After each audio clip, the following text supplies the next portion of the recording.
Hey guys, I am Asif Ali and you're watching CGHOW video, and today I have created this simple sphere dissolving in Unreal Engine 4.27 Niagara. 4.27 just launched officially. Before that we have the preview 1234, but now it is launched. So I created this effect in 4.27 and let's check it out how I created this. So this is very simple effect, just a particle of a sphere of particles that dissolving and changing the color and just attracting to the center and then dissolving.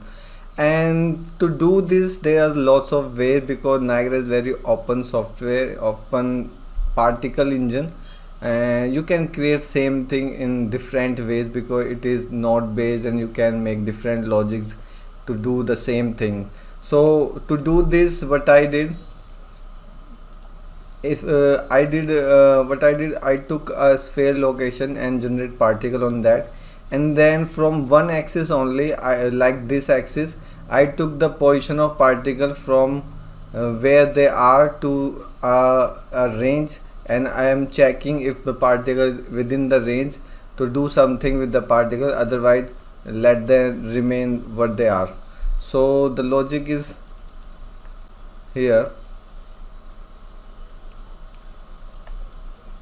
So if I open the module, you can see I'm taking the particle position on X and then checking if this is greater than limit. So it is just to show you, but I will create this from scratch for sure.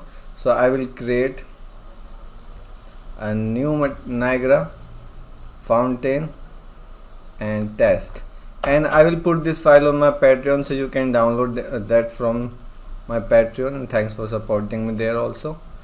So now I have these particles and I quickly remove the cone and this and drag and color